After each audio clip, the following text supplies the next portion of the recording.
Before I talk about Chesterville, I'm going to kind of go back a little ways and talk about Jamestown.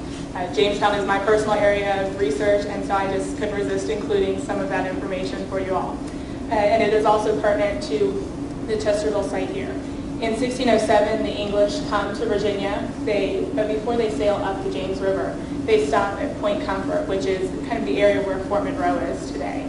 They also know that there is an Indian village nearby named Kicquetan, and that site then becomes Elizabeth City later on, which is kind of the hub of this growing population in Virginia. In 1619, the Virginia General Assembly first forms and meets in Jamestown at Jamestown Church, and at that meeting, not only do they have representatives from Kicquetan, really showing that this area is growing in population, but they also then change the name and give it an English name. And the name they give it is Elizabeth City, after Elizabeth, the daughter of James I. And so when they do that, the population continues to grow. And in 1622, there is an Indian revolt in the area. And unlike many areas throughout the Tidewater area that actually decline in population, Elizabeth City grows as people are kind of fleeing the danger and coming east to settle here.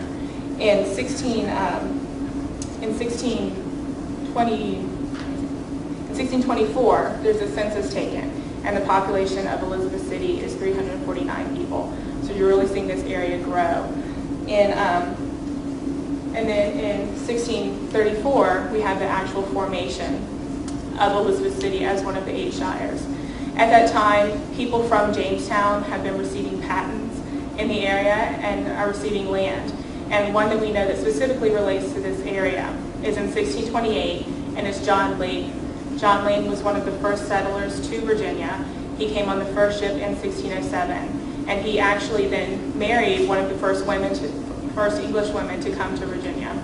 He married Anne Burris, and came on the second supply with her Mistress Forrest, and they were married and they settled here. And the information actually says that they settled on the south side of the old Pocosin River, which was what is now this Back River area.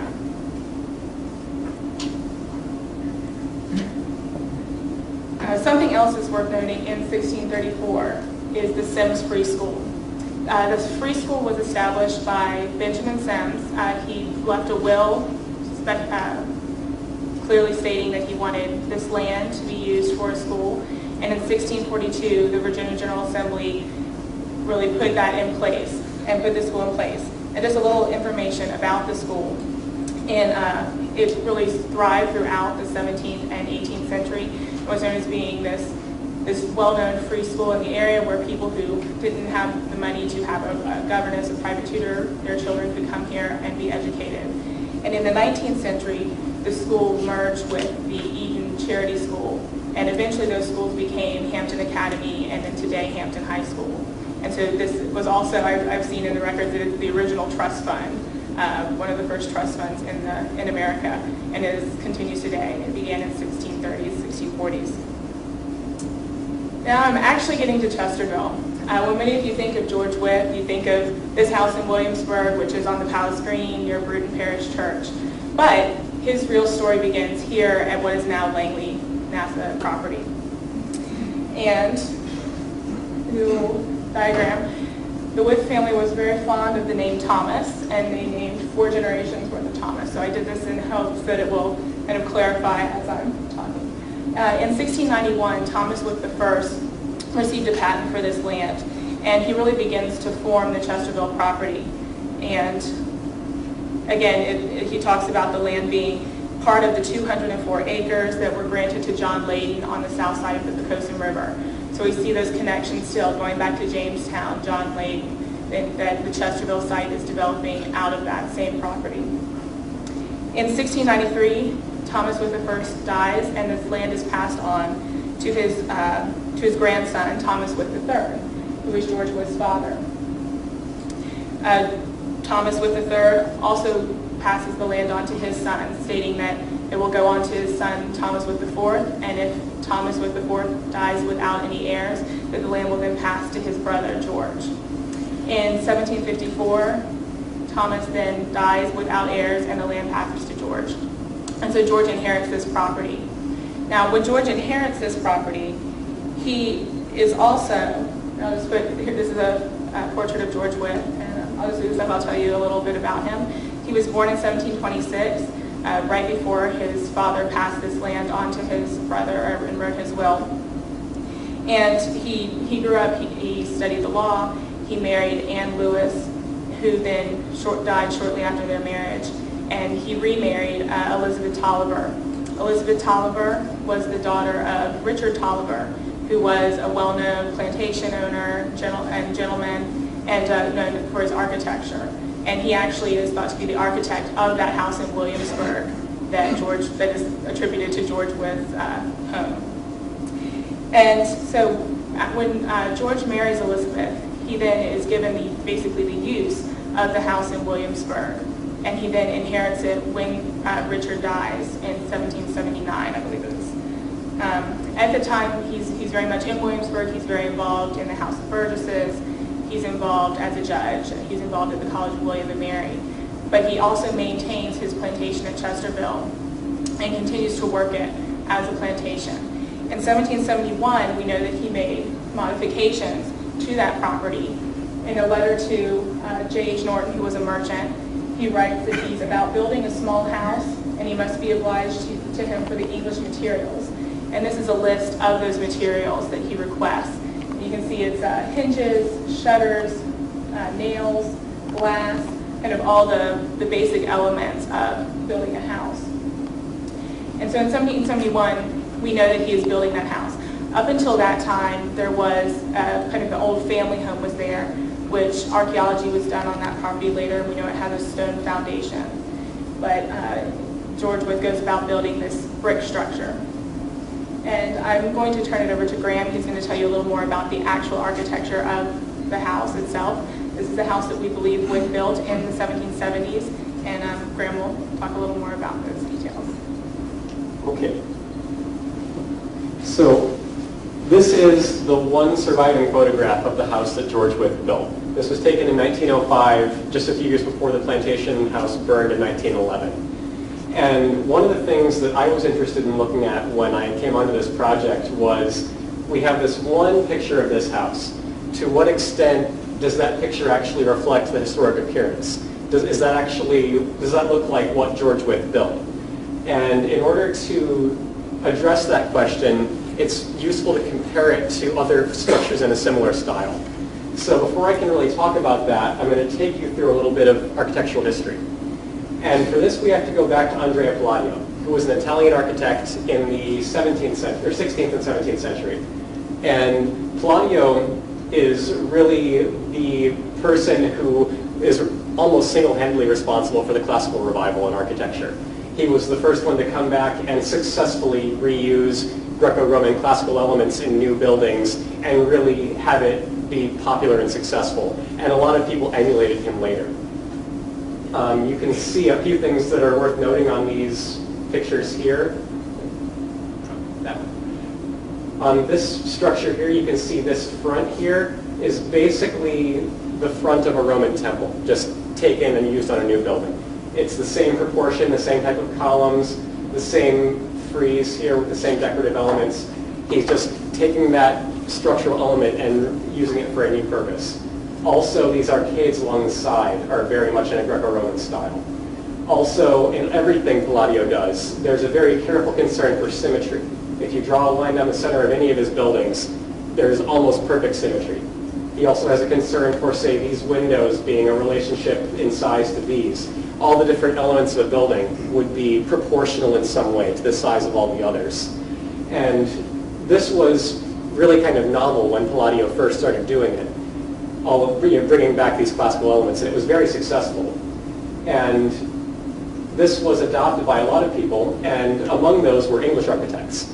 Palladianism actually took off quite successfully in England because the popular architecture style previous to this was the more French Rococo, which is kind of frilly and fancy, and the English never really liked it. So Palladianism went much better there. It's much more stark and simple, and you can see it's kind of Palladian architecture in an English vein. The house, The house is much more blocky, and the windows are smaller. You don't see that kind of temple front, although you do see it on this one here, which is a drawing by an English architect. So it's not exactly the same as what Palladio was doing, but it's kind of the English architects taking that style and adapting it to the way they wanted to build things.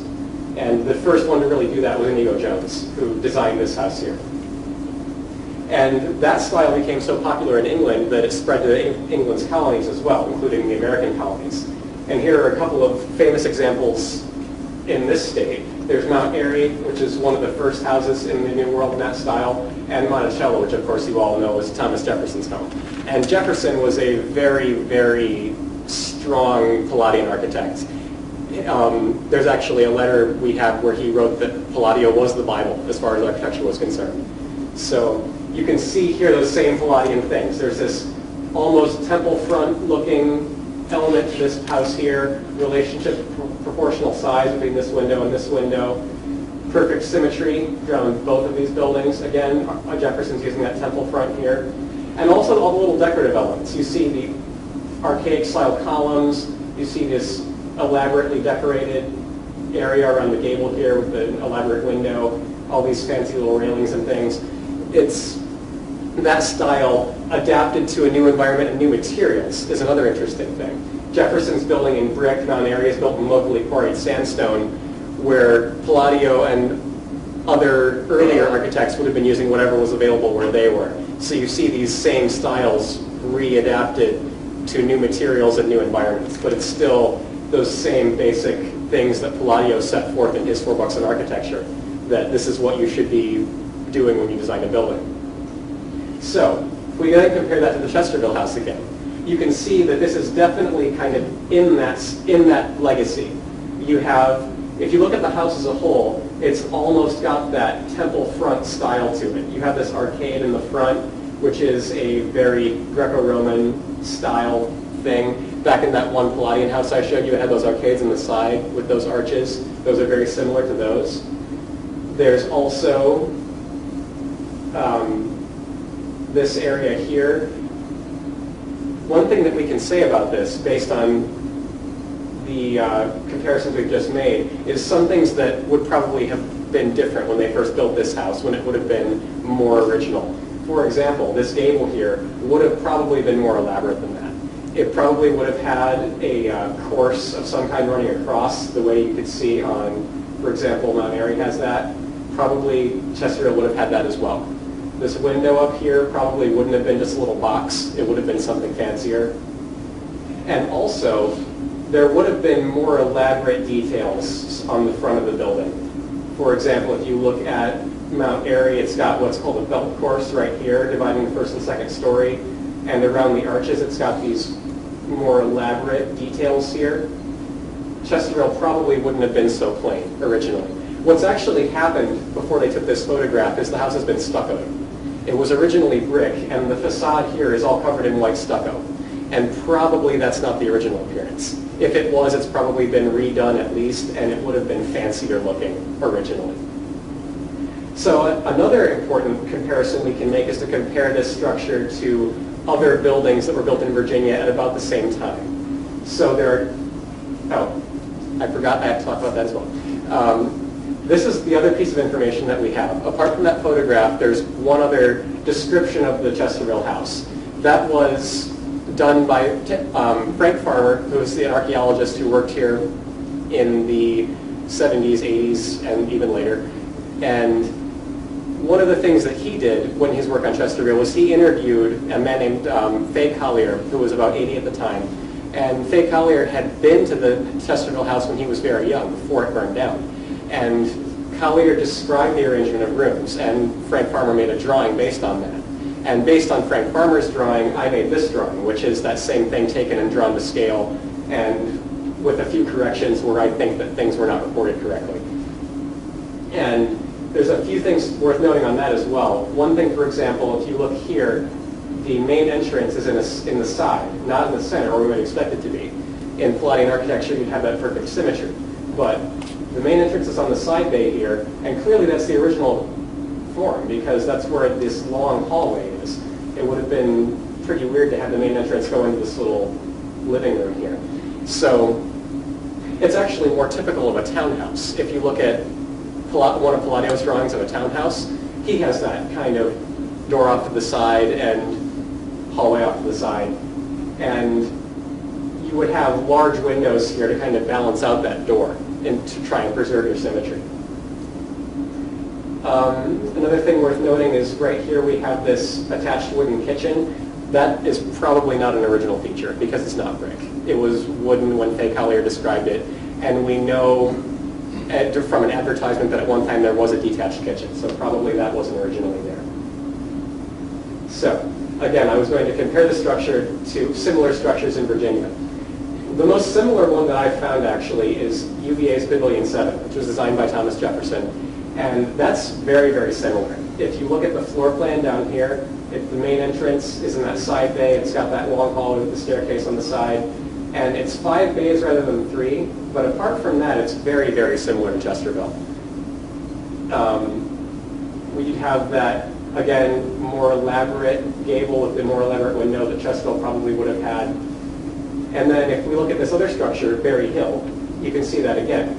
3 bays like Chesterville with those 3 arches, and you see that elaborate gable there, and again the door with the hallway on the side bay. And Berry Hill is attributed to William Phillips, who was a master mason who worked for Jefferson designing UVA. So, an interesting thing to note about Berry Hill as well is that if you look at UVA Pavilion 7, it has this open portico on the upper story. Berry Hill originally had one of those as well. It was bricked up to make another room not long after construction. And if we look back at Chesterville, at the drawings here, here's the second floor of Chesterville. And based on that, I believe that was one of those open porticos at one time as well, because it would have been pretty strange to have a long, narrow room like that in the original design. That was probably an open porch like Pavilion 7 and Berry Hill both had, that was bricked up later. And actually, if you look at, we don't have a photo there. If you look at the Chesterville photo again, these windows are pretty small and kind of look like they don't belong. The proportion isn't quite right if you compare it to other Palladian structures. So those are probably a later alteration. And it's my opinion that that was originally one of those open porticos. Now, the big question is, did Jefferson design this? Design Chesterville? They've been saying since at least the Civil War that he did. I'm divided on the subject, personally. He could have. He was a good friend of Witt's. He's obviously an architect. UVA Pavilion 7 was designed by him, and it's rather similar. So it's definitely possible. We don't have any evidence one way or the other. Another good candidate is Richard Tolliver, who was George Witt's father-in-law, who was also an architect. And he's actually credited with introducing Jefferson to certain architectural classics, and he's supposed to be a formative influence on Jefferson's early style. So it's also possible that Chesterville was designed by him and just happens to look like what Jefferson does because Jefferson was using that style later himself. We'll never know until more documents come to light, but it's possible. And with that, it's back to Sarah. So, going back to my speedy race through 400 years of history. In 1792, after we know that Witt has built that house, he sells it. And this is an advertisement that was in the Virginia Gazette. He had ads throughout newspapers on the East Coast. And it's really interesting for the specific information that is in this document. He describes the acreage and how it is divided, what is wood, what is marsh, what is grazing land, what is for crops. He explains the houses, that he talks about a new convenient brick house, neatly finished with 4 large rooms and offices below. And he describes the outbuildings. And then he also talks about the free school, that there are 400 acres of dry and marshland belonging to the free school. And this information is really interesting to a historian just because of its detail, and it's also, we'll see how it's used later on when Graham talks about using kind of modern technology and this information to reconstruct what the landscape may have looked like. So in 1792 to 1795, Witt is placing these advertisements and trying to sell this property. He does sell it, however, the buyer defaults on the loan and he then reacquires it at an auction. In 1802, he is able to successfully sell it to Holder Hudgens. Holder Hudgens was a well-known man in the area. He was from Matthews County, and he kind of ended up taking over and purchasing many of the properties in this area. And his family then lived here for much of the next century in some form. Even if they weren't Hudgens in name, they were connected to the family. I have another diagram of the family. So Holder, he buys that land and he gives it to his daughter Mary when she marries Gabriel Haller in 1808. Mary and Gabriel have a daughter, Louisa, and Gabriel dies shortly afterwards. Mary then remarries, and she marries Dr. George Winder, who was a descendant of George Yardley and also Governor Levin Winder of Maryland. And so they then have this property and they live there. Dr. Winder dies by 1830, as we know from looking at the U.S. Census from 1830. But Mary lives on at Chesterville and raises their children there. And off to the side, I have noted Richard R. Garrett. He comes into play. He marries Penelope Winder, and then Penelope dies, and he marries her sister Laura. And there's, in addition to the Chesterville house, there's also a cemetery, which is known as the Winder Garrett Cemetery nearby. And I put that up so you would know what that connection is. In some of the documents that we have that kind of demonstrate these relationships, in 1831, we know that Richard married Penelope. This is an article from the American Beacon and Virginia North Carolina Gazette. And we know from here it says, on Tuesday evening, the 8th, at Chesterville in Elizabeth City County, Mr. Richard R. Garrett of Williamsburg married Miss Penelope Winder, daughter of Mrs. Winder. And so we also know that at that point her father had passed away. This is the cemetery, and this monument here is for the Garretts. Richard R. Garrett is buried there, and also in addition to 2 children, which are most likely the children of Richard and his second wife, Laura. We also have these 2 tombstones, which are Louisa and Mary. And just to take you through some of that chronology of that cemetery. In 1845, Mary, the mother, passed away, and she passed Chesterville on to Louisa, her oldest daughter. When Louisa dies in 1849, the property is then given to her brother, Levin, and Levin lives there with his children through several decades. At the time that she's living there and the land is then passed on, Levin then sells a portion of it to his brother, John. And John puts his plantation and develops a farm nearby. And this is just an example. So we can see here's Chesterville Farm, and here's John Winder's farm nearby. And also, just because it's interesting, here's School Neck. The school property is still there. And this map is actually from the 1880s.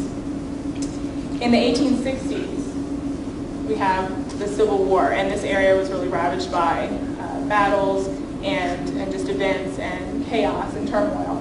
And this is an example. Here we have Big Bethel. This is a map showing the Battle of Big Bethel. So Big Bethel is here, and we can see the close proximity of John Winder's farm as well as Chesterville.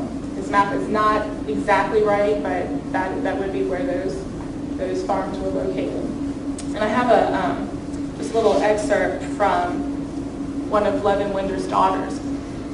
They were living there during the Civil War, and she describes the scene of being a child. She was 14 years old during the Civil War. And this is a contemporary image. I'll just leave up while I read this to you. So this in 1915, she writes about her memories of the Civil War, and she says, "The famous Battle of Bethel, fought on June 10, 1861, was really the first horror that we children knew of war. The day before that battle, our family, consisting of Mary DeCormis, our double first cousin, who virtually had care of us children after our mother's death just a year previous, and 7 of us children, of whom Annie and myself, who were twin sisters, were oldest, stood on the long portico watching with tearful eyes and terrified faces the panorama in the yard. Several men, all from the county, rode up on prancing steeds, my father joining them. They were armed, and there was much loud talking and gesticulating among them. Among them I remember by name Colonel Phillips, Colonel Carey, and Robert Vaughn. My father, rather a large man, was mounted on a favorite horse, Tuscarora, and what he said as the squad rode off will go to me with my dying day. He said, waving his sword, "Goodbye, Chesterville, I may never see you again." He had, before mounting, kissed us all goodbye. So this is just an example of seeing the house and hearing Graham's discussion about the architecture and that portico. It's easy to visualize what it would be like as a child whose mother has died recently, kind of experiencing the Civil War firsthand.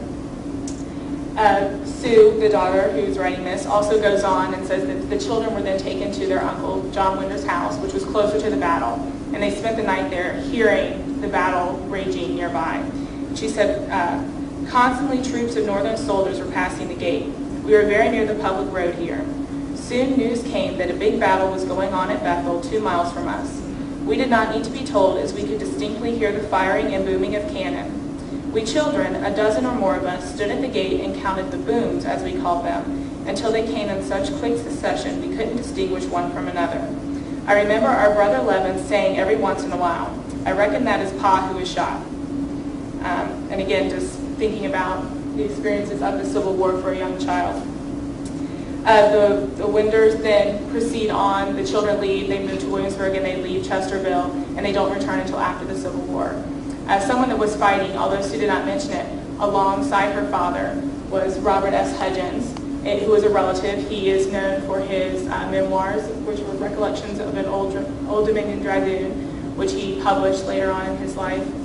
And he was a very young man in his teens, and he was fighting also in those battles at Big Bethel.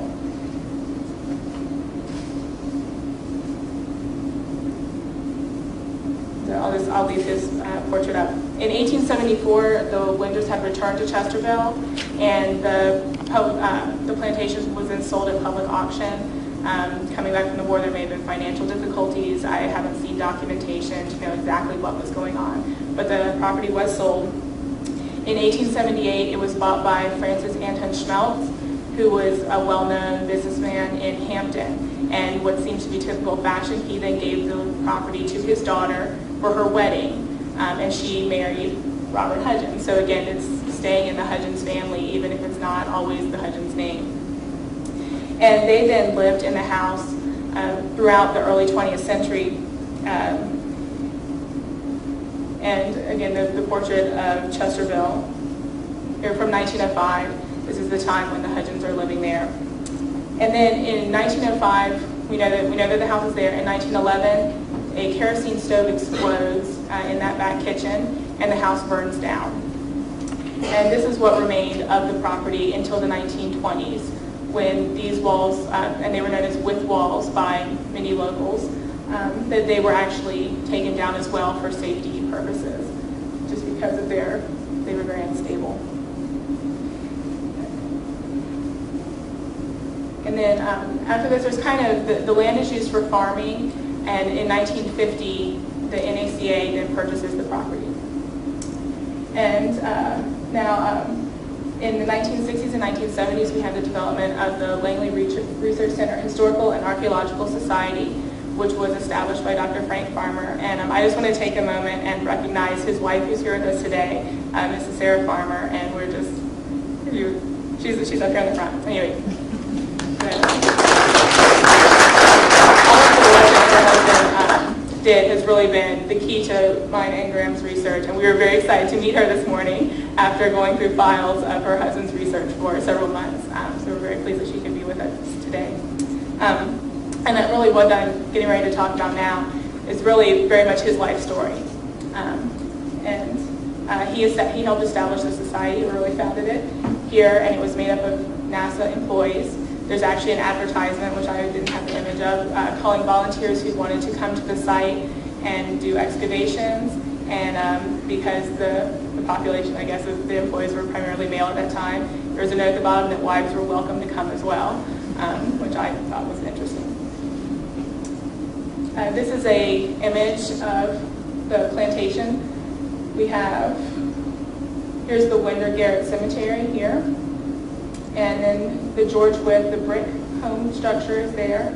And this, what's labeled as ancestral home site is the stone foundation, which was the earlier feature. In the 1960s and 1970s, they began excavating that stone feature And really the big question is, how early is this house? Was it the place where George Wythe was born? And so through their excavations, they're able to find that it really is dated early in the 18th century, and that they can do that. I have several. Here's another image of the excavations. This is the stone structure. You can see the boundary there. And they discovered this when they were building this road here. They kind of nicked the corner of it, and it was from that event that they then began their excavation. Some of the artifacts that were found there are particularly interesting. There are many 18th century artifacts, and these are all housed at the Virginia Department of Historic Resources in Richmond. We have English Delftware. This would have been common for dishes, punch bowls, kind of all those utilitarian elements of daily living. Other items are forks. Here we had an iron fork, also a teapot lid, and a glass bottle base. Something that's particularly interesting about glass bottles is that they can be dated by their shape. I'm not an expert in them, but older bottles, if you visit Jamestown or somewhere like that, are more pear-shaped. And if you think of... Okay, so yeah, as she said, that's one of the things that Mary asked me to look at and that I was interested in looking at was, okay, so we know where the brick house was and we know where this other house was, but we don't know anything else about the broader plantation landscape. And most of the descriptions of it in wills and deeds and things aren't very good, but we have Wythe's advertisement that Sarah showed you earlier, where he says not only how much land he has, but how much acreage each use was being put to. 477 cleared for agriculture, divided and ditched round, 233 in wood, and 210 in fine grazing marsh. And he also describes his outbuildings in some detail. Now, there's an interesting problem there. Wythe says there that he has 920 acres. The later boundaries of the plantation that we actually know are much smaller than that. You look at, this is the earliest one that we know, this is 1809, it was about 750 acres.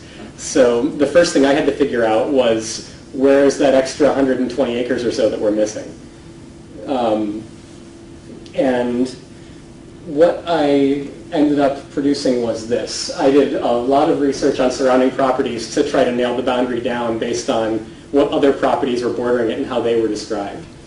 So this is the 1809 boundary here, about 725 acres.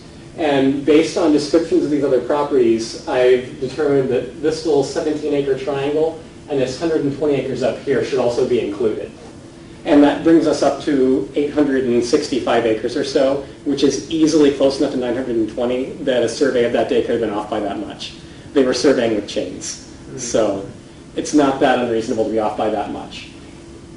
Maybe, possibly, this, what was called the lease land, should also be included, and that would put it up to pretty close to 920, but I'm not convinced. So all my reconstructions have been done with the assumption that that's not included. That was probably George Wythe leased that land, but probably he didn't own it. And he also leased all but 1 acre of the free school land, and as Sarah requested, I'm going to say a little bit about that. That was, as she said, the first free school in English-speaking America. It was right here on the Langley base. There's this whole point of land is still there. And it was officially 200 acres. Later surveys and the way I calculate it makes it more like 285, which again, they're off by that much, mostly because all of this out here is slump. And if you're surveying on foot with chains, that's pretty hard to figure out accurately. And I guess that's pretty much all I need to say about that. It's an interesting thing. That trust fund that Benjamin Sims established in 1642 or so is still going. That trust fund still is part of the support for the Hampton Academy. It's been a continuous, unbroken thing. That school is still there, just in a different site. So, the main, my title's not there. Anyway, the main source of data that I've used beyond that is to try to figure out, okay, once we have this, we've got a Chesterville boundary that we're comfortable with.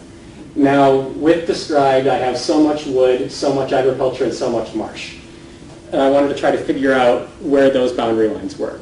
And the reason that you can possibly do that is he says that his agricultural land was divided by ditches into fields. So if we can find some evidence of those ditches, we can say this is the agricultural part, and the other areas were other uses. And my main source of data for that was LiDAR, which there's supposed to be a title on this slide saying that. But that stands for light detection and ranging, which this is a pretty technical crowd, so probably some of you are familiar with that. And it works in a similar way to a lot of other remote sensing techniques where you have an instrument mounted on an aircraft that it projects something, in this case a beam of light, and then measures the amount of time it takes to bounce back, and based on that it creates a model of the elevation that it's underneath it. And LiDAR is actually so accurate that you get a first return off of things like trees, several returns in the middle, and a last return off the ground. It'll actually penetrate the tree cover, which a lot of other methods will not. And LiDAR data is usually very expensive, but the entire Langley base is already covered, because I think partly because this is where they developed the technology. But so the entire base is available, and they were nice enough to let me use it over in the surveying department. So I got data for the Chesterville study area, and this is very hard to see in this lighting. Can we turn some lights down? Thank you. That's a little better. This is part of the Langley base, up part of the Chesterville area. You can see these are all modern buildings here. And what's exciting about this is if you look here, this is a ditch. This is a ditch. These are ditches. All these are ditches. Of course, some of these are clearly modern. If you look at, say, this here runs parallel to this very clearly modern road. That's not an old ditch. However, if you look at, say, for example, this ditch here, you can see it originally continued and came out way over here. They built all this stuff on top of it, but you can see it was cut when they built those buildings. So it clearly predates those. And actually, if you look at old surveys and things from early NASA work, for example, there's this road here. I've looked at the surveys that were done of that road when they were expanding the right-of-way, back when NASA first bought the property and were developing it in the 1940s. This ditch was already here. So we can rule out the idea that all of those ditches are NASA engineered. Quite a few of them are earlier. They were definitely out there when the land was operated as a plantation, and possibly some of them were the original ones that With referred to that just kept getting cleaned out and reused. And some of these are still active. This ditch, for example, is still maintained. And, but clearly, it's hard to see on this, but there's one here and one here that are not maintained. They're mostly filled in now. So another source that I've used to confirm all this are old aerial photos. This is an aerial photo back before they built anything in the west area, basically. The landing loads track is later built right around here, but this is before that. And you can see, here's one of those ditches. Here are some more of them where the trees haven't been cut. Those are where those ditches are, and you can still see a lot of them. So based on the ditches that are there now and old aerial photos like this one, I've gone back and figured out which of those ditches were already there when NASA bought the property, and based on that, what parts of the Chesterville plantation seem to have had ditching and which ones did not. Because for one thing, for example, there's a road here, which is no longer there. That was the original road, and these ditches stop right at that road. They don't go on the other side of it. They're just on this north side. So you can find things like that and figure out which areas were landscaped which ways and which ones were other ways. And from that, I produced this map. This is just the Chesterville boundary, and the solid lines are ditches that are still there, and the dotted lines are ones that I've extrapolated based on aerial photos. This is that disused road that I showed you in that last photo, and this is another road that's not there anymore that led right up to the Chesterville house, right there. And the exciting thing to note about this is that all of the ditching is north of this road. The marsh boundary that I'm showing is pretty much the current marsh boundary. I'm just assuming that hasn't changed very much. back when NASA bought the property, it was pretty much where it is now. And everything that I've been able to find indicates that it's probably not a lot different from what it was then. So again, all the ditching is north of this old Back River Road, former Route 27. And, well, from that, my interpretation of that is that probably it was this area that Witt described as being wooded. The area where you see ditching that was for agriculture, and the current marsh boundary is marsh. And if we do the numbers that way, here's how it ends up. If you look at the numbers of cleared and in wood, my numbers are very, very close to Witt's numbers. The big difference here is in the marshland.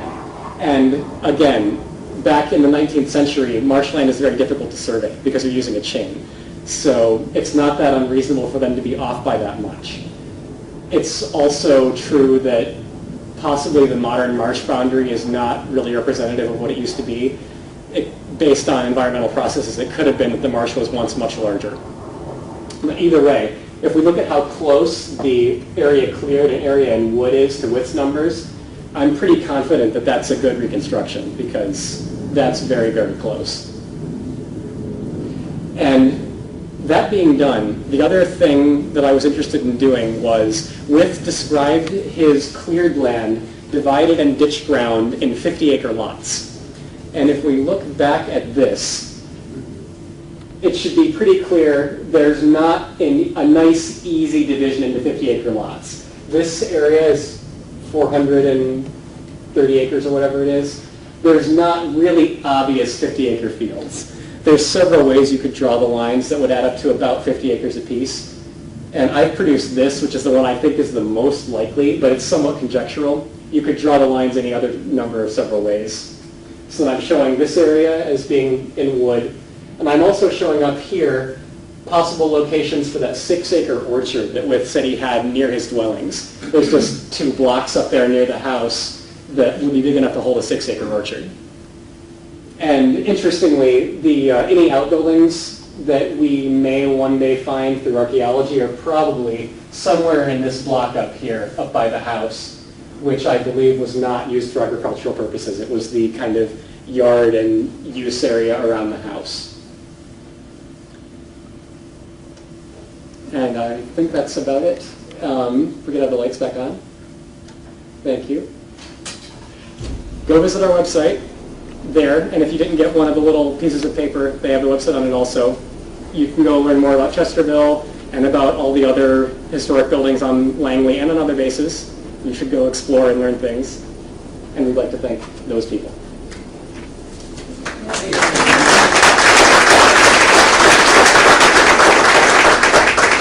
We have about 10 minutes for questions, and then we have a bus meeting us at the end for those who want to go up to the site. Since it's been raining, we also have in our hip pocket a virtual tour of some of the more interesting things. So open it up for a few minutes for questions. Have you found any trees on the center that would be as old as the plantation? Possibly. In the 1970s, if you look at pictures of the site as it was then, there were some trees around it. And if you look back in the 40s, the whole area around the brick house was wooded. They had it fenced in, and it was just trees inside. Some of those trees are probably that old. They're not there now. There are a couple of trees there, some of which might be old enough, but it's hard to say. More broadly, not that I know of. What year was the house actually built? You said you Oh. built it in 1750? Well, we don't know exactly. We know that in 1771 with ordered building supplies. We know it was done by 1780 when he advertised to sell. 1780, right?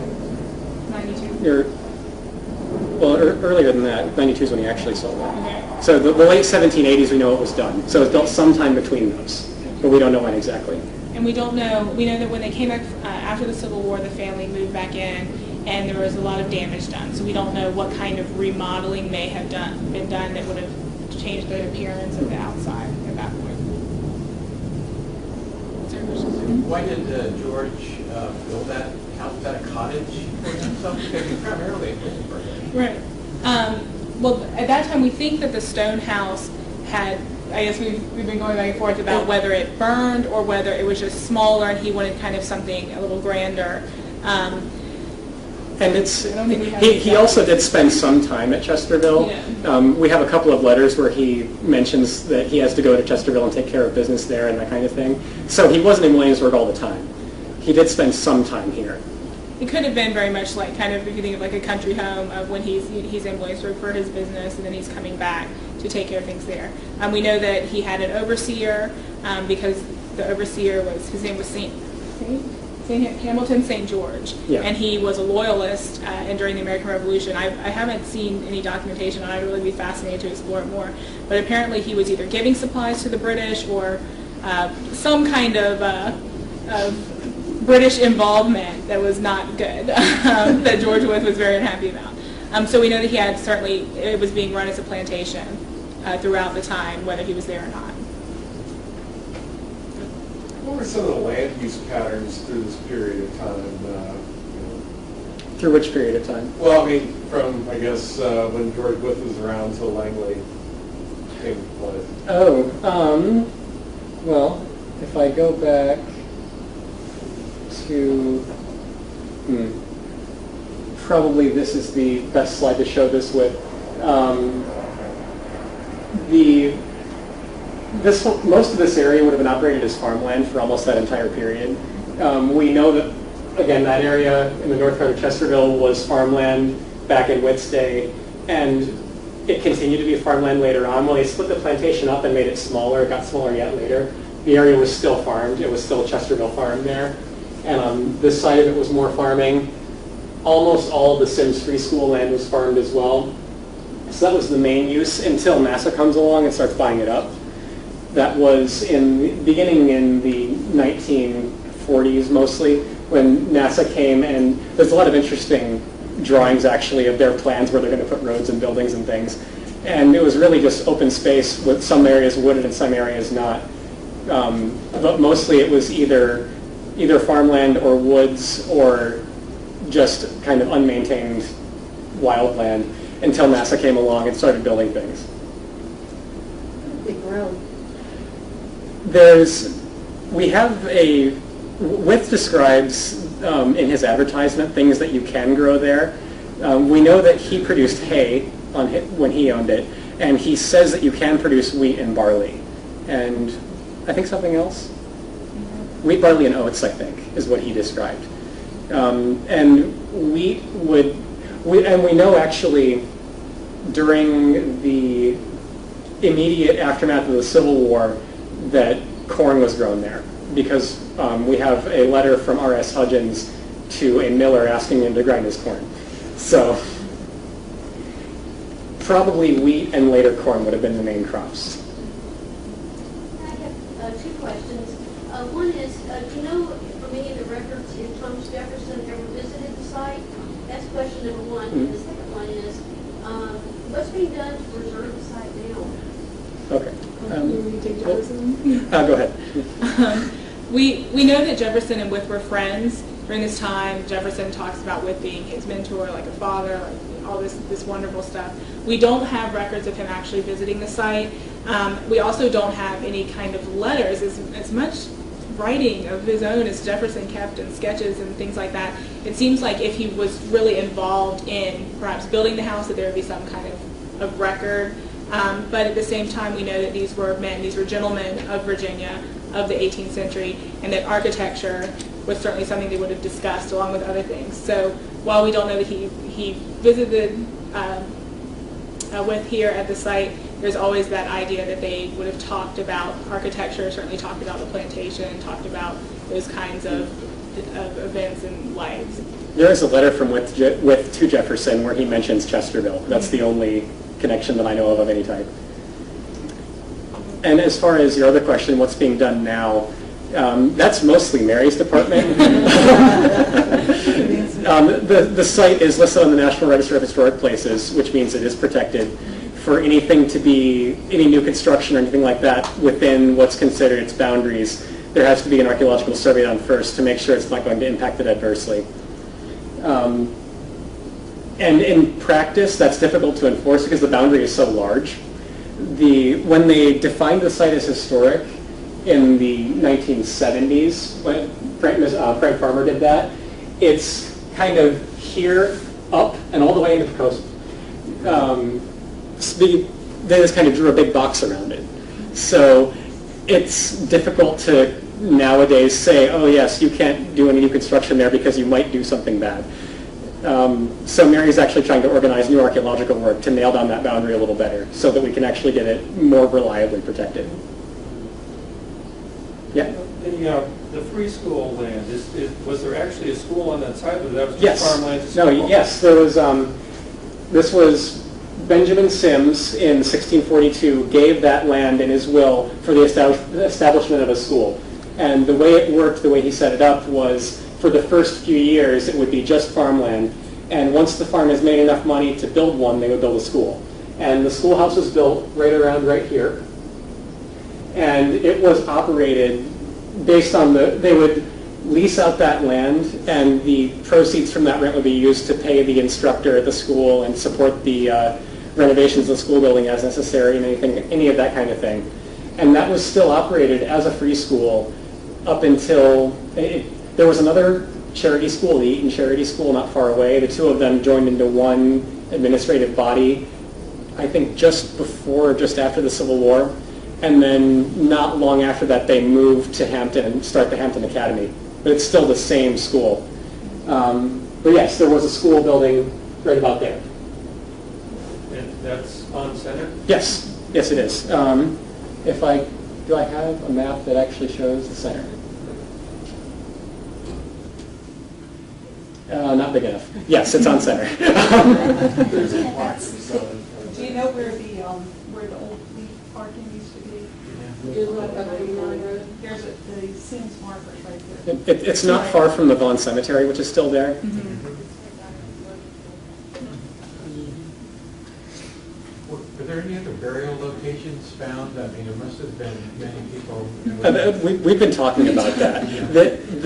That Winder Garrett Cemetery was almost certainly larger at one time than it is now. Probably there are unmarked graves there, almost certainly. And besides, I think we're going to say, looking at the maps, you can see there's like a bigger area, and people have talked about seeing indentions without markers there. Mm-hmm. And something else, we haven't done all the research, but there are a few people that are kind of, we don't know where they're buried, and it would make sense for them to be buried there. When Richard Garrett married Penelope Winder, I'm not sure where Penelope is buried, but her mother and sister are buried in that cemetery. There are two children buried there. It would make sense for her to perhaps be buried there. He's buried there, whereas his second wife, Laura, buried. So there are a number of people that are kind of, it would make sense for them to be there. And there's even been some speculation that some members of the Wythe family might be buried on that site, because there are a few members of the Wythe family whose graves are not known. Yes? I have a question about the Hampton Academy. Mm-hmm. It's still operating today? Yes. Yeah, it's in Hampton. I believe it's still called the Hampton Academy, isn't it? It's a public school in Hampton.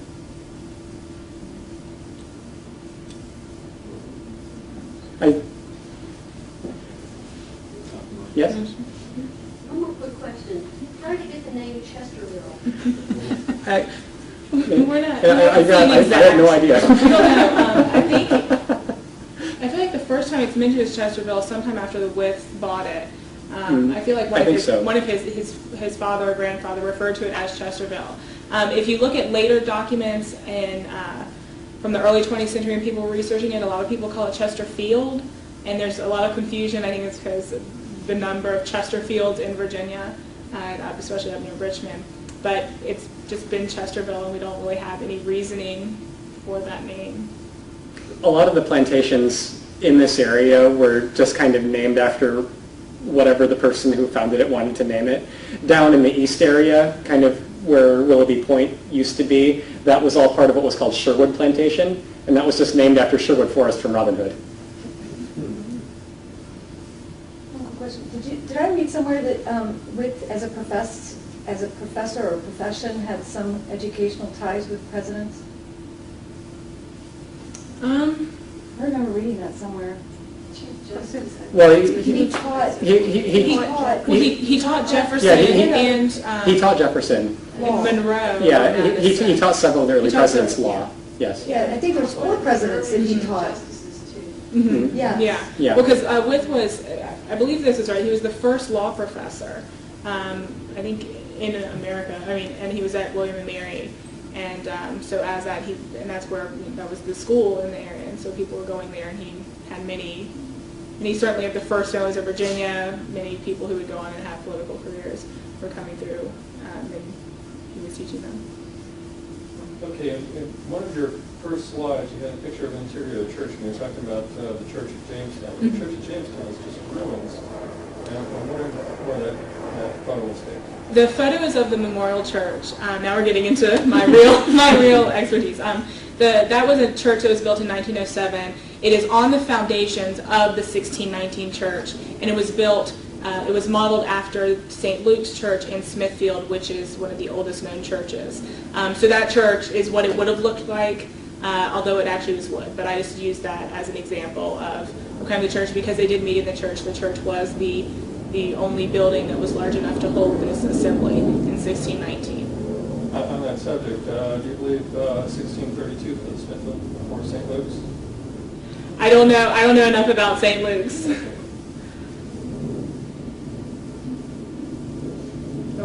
It's time to get on the bus. Thank you all for coming. It's been great to kind of share some of this. Before I talk about Chesterville, I'm going to kind of go back a little ways and talk about Jamestown. Jamestown is my personal area of research, and so I just couldn't resist including some of that information for you all. And it is also pertinent to the Chesterville site here. In 1607, the English come to Virginia, but before they sail up the James River, they stop at Point Comfort, which is kind of the area where Fort Monroe is today. They also know that there is an Indian village nearby named Kicquetan, and that site then becomes Elizabeth City later on, which is kind of the hub of this growing population in Virginia. In 1619, the Virginia General Assembly first forms and meets in Jamestown at Jamestown Church, and at that meeting, not only do they have representatives from Kicquetan, really showing that this area is growing in population, but they also then change the name and give it an English name. And the name they give it is Elizabeth City, after Elizabeth, the daughter of James I. And so when they do that, the population continues to grow. And in 1622, there is an Indian revolt in the area. And unlike many areas throughout the Tidewater area that actually decline in population, Elizabeth City grows as people are kind of fleeing the danger and coming east to settle here. In 1624, there's a census taken, and the population of Elizabeth City is 349 people. So you're really seeing this area grow. And then in 1634, we have the actual formation of Elizabeth City as one of the 8 shires. At that time, people from Jamestown have been receiving patents in the area and are receiving land. And one that we know that specifically relates to this area is in 1628, and it's John Lane. John Lane was one of the first settlers to Virginia. He came on the first ship in 1607, and he actually then married one of the first English women to come to Virginia.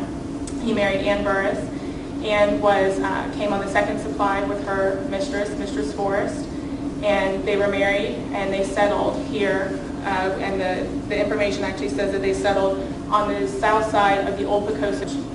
In 1754, Thomas then dies without heirs, and the land passes to George. And so George inherits this property. Now, when George inherits this property, he is also, this is a portrait of George Wythe, and I'll just do this up, I'll tell you a little bit about him. He was born in 1726, right before his father passed this land on to his brother and wrote his will. And he grew up, he studied the law, he married Anne Lewis, who then died shortly after their marriage, and he remarried Elizabeth Tolliver. Elizabeth Tolliver was the daughter of Richard Tolliver, who was a well-known plantation owner and gentleman, and known for his architecture. And he actually is thought to be the architect of that house in Williamsburg that is attributed to George Wythe's home. And so when George marries Elizabeth, he then is given basically the use of the house in Williamsburg, and he then inherits it when Richard dies in 1779, I believe it is. At the time, he's very much in Williamsburg. He's very involved in the House of the River, which was what is now this Back River area.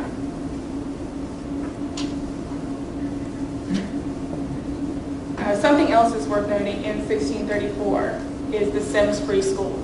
This free school was established by Benjamin Sims. He left a will clearly stating that he wanted this land to be used for a school. And in 1642, the Virginia General Assembly really put that in place and put the school in place. And just a little information about the school. And it really thrived throughout the 17th and 18th century. It was known as being this well-known free school in the area where people who didn't have the money to have a governess, a private tutor, their children could come here and be educated.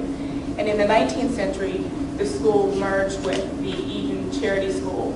And eventually those schools became Hampton Academy and then today Hampton High School.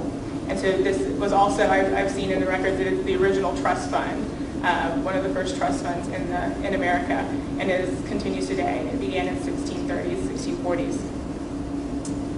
Now I'm actually getting to Chesterville. When many of you think of George Wythe, you think of this house in Williamsburg, which is on the Palace Green near Bruton Parish Church. But his real story begins here at what is now Langley NASA property. And the Wythe family was very fond of the name Thomas, and they named 4 generations worth of Thomas. So I did this in hopes that it will kind of clarify as I'm talking. In 1691, Thomas Wythe I received a patent for this land, and he really begins to form the Chesterville property. And again, he talks about the land being part of the 204 acres that were granted to John Layden on the south side of the Pocosin River. So we see those connections still going back to Jamestown, John Layden, and that the Chesterville site is developing out of that same property. In 1693, Thomas Wythe I dies, and this land is passed on to his grandson, Thomas Wythe III, who was George Wythe's father. Thomas Wythe III also passes the land on to his son, stating that it will go on to his son, Thomas Wythe IV, and if Thomas Wythe IV dies without any heirs, that the land will then pass to his brother, George.